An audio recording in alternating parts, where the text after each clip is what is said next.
Good morning all. మనం previous క్లాస్లో optical pyrometer గురించి డిస్కస్ చేసాం. ఈరోజు క్లాస్ ఏంటంటే సోలార్ కాన్స్టెంట్. అసలు ఫస్ట్ సోలార్ కాన్స్టెంట్ అంటే ఏంటో తెలుసుకుందాం. సోలార్ కాన్స్టెంట్ అంటే ఇప్పుడు సన్ నుంచి మనకి డిఫరెంట్ డైరెక్షన్లో రేడియేషన్ అన్నది వస్తుందన్న విషయం మనకు తెలుసు కదా. అందులో మనం అబ్జర్వ్ చేసేది వైట్ లైట్. మరి ఈ డిఫరెంట్ డైరెక్షన్లో వస్తున్నటువంటి రేడియేషన్ అంతా కూడా ఎర్త్ పైకి వస్తుందంటే కాదు కదా. ఎర్త్ దాంట్లో ఎంత రిసీవ్ చేసుకుంటుందంటే 10⁻⁻8 కంటే కూడా చాలా తక్కువ అనమాట. అంటే వచ్చే రేడియేషన్లో 10⁻⁻8 పార్ట్ కూడా మనం తీసుకోవట్లేదు. అలాగే ఎర్త్ పైకి వచ్చినటువంటి రేడియేషన్ కానీ లేకపోతే వేరే ప్లానెట్స్ పైకి వెళ్ళినటువంటి రేడియేషన్ కానీ అందులో చాలా వరకు ఏమవుతుంది, రిఫ్లెక్ట్ అవుతుంది. అలాగే కొంత ఏమవుతుంది, డ్యూ టు అట్మాస్ఫియర్ ఆ రేడియేషన్ని చాలా వరకు కూడా అవి అబ్జార్బ్ చేసేస్తాయి. అందులో ఉన్నటువంటి కొంత పర్సంటేజ్ మాత్రమే మన ఎర్త్ సర్ఫేస్ వరకు కూడా రీచ్ అవ్వగలుగుతుంది. అవునా?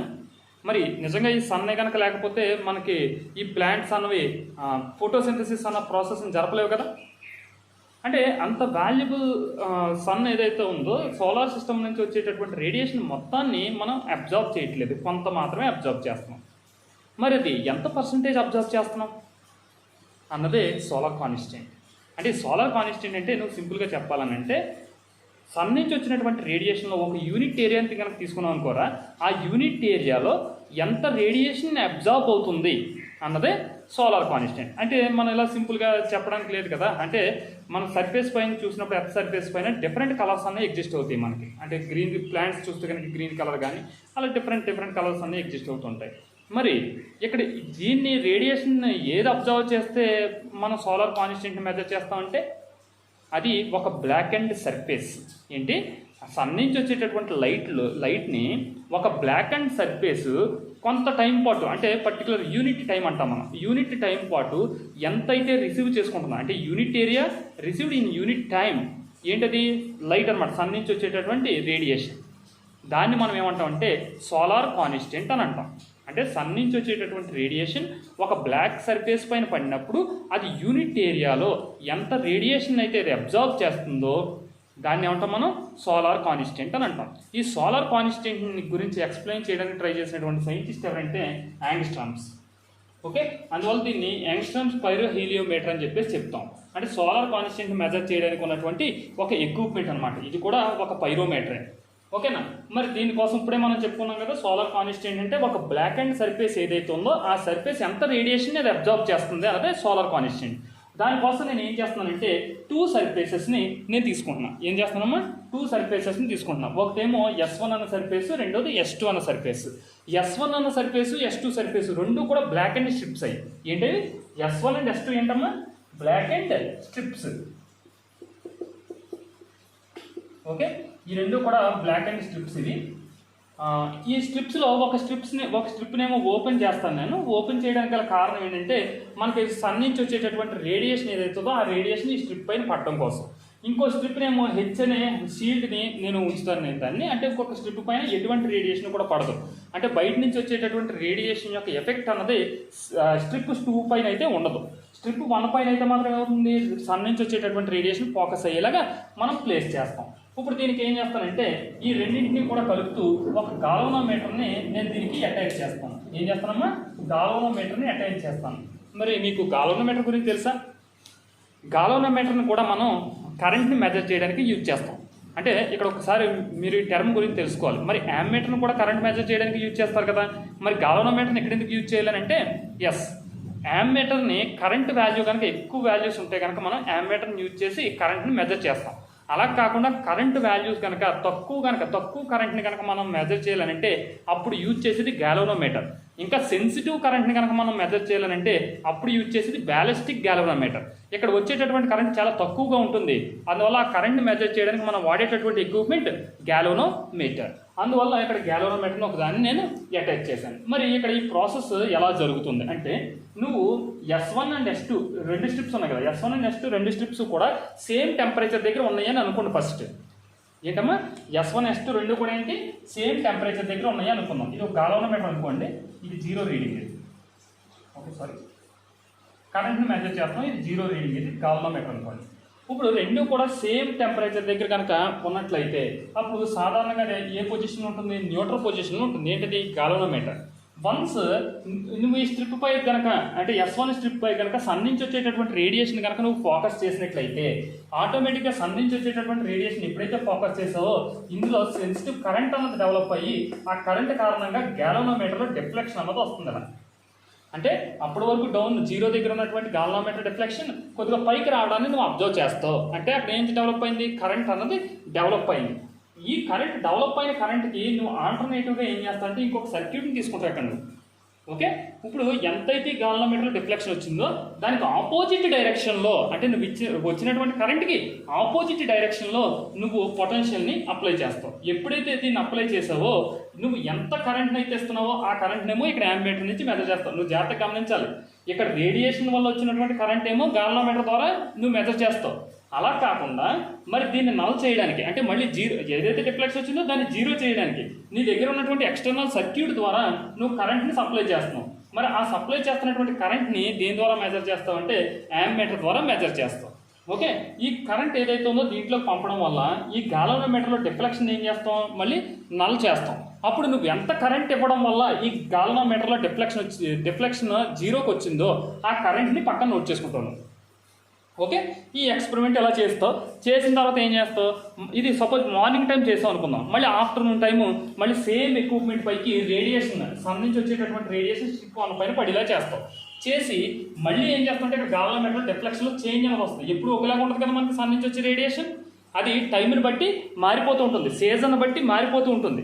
అంటే సమ్మర్లో ఎక్కువ రేడియేషన్ ఉండడాన్ని నువ్వు అబ్జర్వ్ చేస్తావు, అదే వింటర్ సీజన్ వచ్చేసరికి దాని యొక్క రేడియేషన్ తగ్గడాన్ని అబ్జర్వ్ చేస్తావు. అలాగా ఈ డిఫరెంట్ సీజన్స్లో డిఫరెంట్ రేడియేషన్ అనేది మనం అబ్జర్వ్ చేస్తాం డ్యూ టు అట్మాస్ఫియర్. అలాగే distance from the sun to earth, ఈ కారణాల వల్ల ఏంటి డిఫరెంట్ రేడియేషన్స్ని మనం అబ్జర్వ్ చేస్తుంటాం. అంటే ఇది డిఫరెంట్ సీజన్స్లో డిఫరెంట్గా ఉంటుంది. అలాగే డిఫరెంట్ టైమింగ్స్లో అంటే నువ్వు మార్నింగ్ టైం తీసుకున్నావా, ఆఫ్టర్నూన్ టైం తీసుకున్నావా, లేకపోతే ఈవినింగ్ టైం తీసుకున్నావా అన్న దానిపైన కూడా ఇది బేస్ అయి ఉంటుంది. కాబట్టి సపోజ్ ఈ ఎక్స్పెరిమెంట్ కనుక నువ్వు మార్నింగ్ టైం కనుక చేసావు, అప్పుడు ఇక్కడ దీని మీద రేడియేషన్ పడింది, ఇక్కడ డిఫ్లెక్షన్ వచ్చింది. ఆ డిఫ్లెక్షన్ రావడం వల్ల వచ్చినటువంటి కరెంట్, ఏ కరెంట్ ద్వారా నువ్వు దీన్ని మళ్ళీ జీరో చేసావో ఆ కరెంట్ వాల్యూని నోట్ చేస్తావు. నెక్స్ట్ ఏం చేస్తాం, మరలా దీన్ని మళ్ళీ టైం మార్చుతాం. సపోజ్ నువ్వు మార్నింగ్ టైం చేస్తే మళ్ళీ ఆఫ్టర్నూన్ టైం తీసుకుని మళ్ళీ సేమ్ రేడియేషన్ని దీనిపైకి ఫోకస్ చేస్తాం. ఫోకస్ చేసినప్పుడు ఏమవుతుంది, ఆటోమేటిక్గా మళ్ళీ ఇందులో డిఫ్లెక్షన్ రావడాన్ని అబ్జర్వ్ చేస్తాం. కానీ ఆ డిఫ్లెక్షన్ ఇంతకు ముందు వచ్చినట్టు ఉంటుందంటే కాదు, ఇంతకు ముందు కంటే కూడా కొద్దిగా ఎక్కువగా ఉండొచ్చు. అప్పుడు ఆ డిఫ్లెక్షన్ మళ్ళీ ఇక్కడ యాంబీమీటర్ని ఉపయోగించి అదే ఇక్కడ నువ్వు ఎక్స్టర్నల్ పవర్ సప్లైని ఉపయోగించి దాన్ని మళ్ళీ నల్ చేస్తావు. అప్పుడు మళ్ళీ కరెంట్ వాల్యూని ఎంత ఇవ్వడం వల్ల నల్ అయిందో నోట్ చేస్తాం. నెక్స్ట్ ఈవినింగ్ టైం చేస్తాం. అలాగా డిఫరెంట్ టైం పీరియడ్స్లో దీన్ని ఎక్స్పెరిమెంట్ చేయడం అన్నది జరిగింది. ఎవరు, యాంగ్స్ట్రామ్. అలాగే దాంతోపాటుగా డిఫరెంట్ సీజన్స్లో అంటే ఇప్పుడు సమ్మర్లో చేశారనుకోండి, తర్వాత వింటర్లో, తర్వాత రెయినీ సీజన్లో, అలా డిఫరెంట్ సీజన్స్లో కూడా చేశారు. చేసిన తర్వాత వీళ్ళు ఫైనల్గా ఒక కన్క్లూజన్కి వచ్చి వాళ్ళ ఒక ఈక్వేషన్ చెప్పారు. ఆ ఈక్వేషన్ ఏంటన్నది ఇప్పుడు చూద్దాం.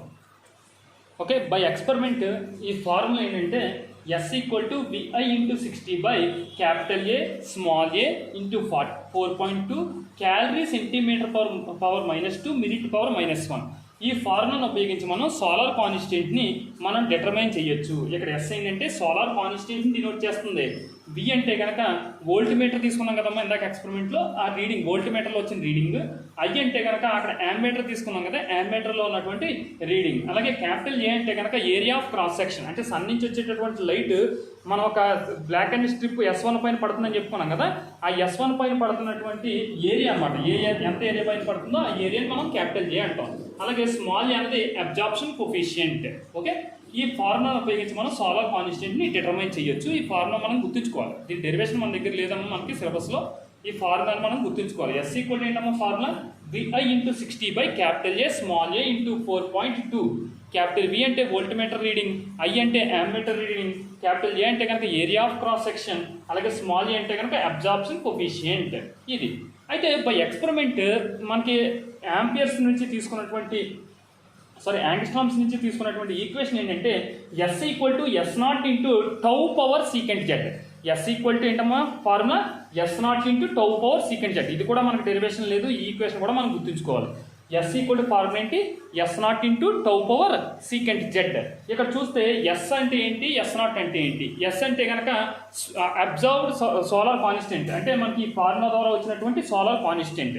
S0 అన్నది ఏంటంటే అసలు నిజమైన ట్రూ సోలార్ కాన్స్టెంట్, అంటే ఎగ్జాక్ట్ వాల్యూ అనమాట. ఇది S0 అన్నదేమో ఎగ్జాక్ట్ సోలార్ కాన్స్టెంట్ అని చెప్పొచ్చు.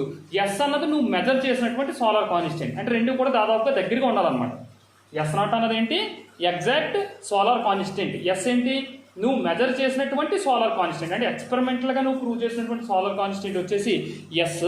అలాగే S0 అంటే కనుక ఎగ్జాక్ట్ సోలార్ కాన్స్టెంట్. అలాగే ఇక టౌ అంటే కనుక ఏం చెప్తాం అంటే ట్రాన్స్మిషన్ కొఫిషియంట్ అని చెప్తాం. టౌ అంటే ఏంటి? Transmission coefficient. అంటే జెట్ అంటే కనుక డిస్టెన్స్ ఫ్రమ్ ది సన్ అని చెప్తాం. ఈ ఫార్ములాను ఉపయోగించి మనం ఈ రెండింటి మధ్య అంటే ఎగ్జాక్ట్ సోలార్ కాన్స్టెంట్కి నువ్వు ప్రాక్టికల్గా ప్రూవ్ చేసినటువంటి సోలార్ కాన్స్టెంట్కి మధ్య రిలేషన్ చెప్పొచ్చు. అసలు ఎక్స్పెరిమెంటల్గా వీటి మధ్య కనుక గ్రాఫ్ వేస్తే ఏ విధంగా ఉంటుంది అంటే డిఫరెంట్ టైమింగ్స్లో వాళ్ళు వేసినటువంటి గ్రాఫ్ని ఒకసారి కనుక మనం అబ్జర్వ్ చేస్తే ఎక్స్ యాక్సిస్ పైనేమో సీకెంట్ జెడ్ని అంటే డిస్టెన్స్ని, అలాగే వై యాక్సిస్ పైనేమో మనం క్యాలిక్యులేట్ చేసినటువంటి సోలార్ కాన్స్టెంట్ వాల్యూస్ని తీసుకుని గ్రాఫ్ కనుక డ్రా చేస్తే అదొక స్ట్రైట్ లైన్ వచ్చి అది వై యాక్సిస్ని కట్ చేస్తుంది. ఎక్కడైతే కట్ చేస్తుందో ఆ కట్ చేసిన ప్లేస్ నుండి ఎక్స్ యాక్సిస్ వరకు ఉన్న డిస్టెన్సే మనకి logarithmic value of exact solar కాన్స్టెంట్ని డినోట్ చేస్తుంది. అంటే ఈ పార్ట్ ఏంటంటే లాగ్ S0. ఇది మనకి మెటీరియల్లో ఈ గ్రాఫ్ లేదు మెటీరియల్లో. ఇది చాలా చాలా ఇంపార్టెంట్ అమ్మా. ఈ గ్రాఫ్ మాత్రం ఖచ్చితంగా వెయ్యాలి. ఓకే, వై యాక్సిస్ పైన లాగ్ ఎస్ని, ఎక్స్ యాక్సిస్ పైన సీకెంట్ జెడ్ని తీసుకోవాలి. అప్పుడు సోలార్ కాన్స్టెంట్ డిఫరెంట్ వాల్యూస్ అంటే డిస్టెన్సెస్ వేరు డిస్టెన్స్కి సంబంధించి నువ్వు గమనించినప్పుడు ఆ గ్రాఫ్ని ఎక్కడ కట్ చేస్తుంది? వై యాక్సిస్ని, పాజిటివ్ వై యాక్సిస్ని కట్ చేస్తుంది. అప్పుడు ఈ డిస్టెన్స్ని మనం ఏమంటాం అంటే లాగ్ S0 అని అంటాం. ఈ గ్రాఫ్ను ఉపయోగించి మనం సోలార్ కాన్స్టెంట్ని స్టడీ చేయొచ్చు అనమాట. ఓకే, అయితే S = S0 tau power secant Z ఉంది కదా, దీని నుంచి మరి డైరెక్ట్ గ్రాఫ్ వేయలేం కాబట్టి దీనికి బోత్ సైడ్స్ ఏం చేస్తారంటే ముందు లాగ్ అప్లై చేయి. లాగ్ అప్లై చేస్తే ఏమవుతుంది? Log S = log S0 tau power secant Z. Okay, దానికి యూవీ ఫార్ములాని అప్లై చేస్తే log S0 plus secant Z into log tau అనమాట. ఓకేనా, ఈ ఫార్ములాను ఉపయోగించి మనం సోలార్ కాన్స్టెంట్ని గ్రాఫ్ ద్వారా కూడా మనం మెజర్ చేయొచ్చు. ఇది కంప్లీట్గా మనకి సోలార్ కాన్స్టెంట్కి సంబంధించినటువంటి ఇన్ డీటెయిల్డ్ ఎక్స్ప్లెనేషన్. అయితే ఫైనల్గా అసలు స్టాండర్డ్ సోలార్ కాన్స్టెంట్ వాల్యూ ఎంత ఉంటుందంటే 1340 ఇంటూ వెబర్ మీటర్ పర్ -2. ఎగ్జాక్ట్గా మనం చూసుకుంటే 1340 వెబర్ మీటర్ పర్ -2. అంటే ఎంత రేడియేషన్ని ఒక బ్లాక్ అండ్ స్ట్రిప్ అబ్జార్బ్ చేస్తుంది అన్నది. ఇంకొక విషయం కూడా మనం ఇక్కడ గుర్తుంచుకోవాలి. మరి ఈ సోలార్ కాన్స్టెంట్ వాల్యూని ఎప్పుడు తీసుకుంటారంటే ఆబ్సెన్స్ ఆఫ్ అట్మాస్ఫియర్ అని చెప్తాం. అంటే అట్మాస్ఫియర్ని కన్సిడర్ చేయకుండా అప్పుడు అంటే అట్మాస్ఫియర్ ఏమీ లేదని తీసుకుని అప్పుడు బ్లాక్ అండ్ స్ట్రిప్ తీసుకుని అది ఎంత రేడియేషన్ అబ్జార్బ్ చేస్తుంది అన్నదాన్ని మనం సోలార్ కాన్స్టెంట్ అని అంటాం. అయితే రియల్ లైఫ్లో మనం చూసినప్పుడు అట్మాస్ఫియర్ లేకుండా మనం సన్ రేడియేషన్ ఫోకస్ చేయలేం కాబట్టి మనకు వచ్చేటటువంటి వాల్యూస్ కొద్దిగా డిఫర్ అయ్యే అవకాశం ఉంటుంది. ఓకేనమ్మా, దట్స్ ఇట్ ఫర్ టుడే. ఇది మనకి లాస్ట్ లెక్చర్ ఈ చాప్టర్కి సంబంధించి సోలార్ కాన్స్టెంట్. చాలా చాలా ఇంపార్టెంట్ క్వశ్చన్ మనకు పబ్లిక్ ఎగ్జామ్లో కొన్నిసార్లు షార్ట్ ఆన్సర్, కొన్నిసార్లు ఎస్ఐ క్వశ్చన్కి అడుగుతున్నాం. Thank you all.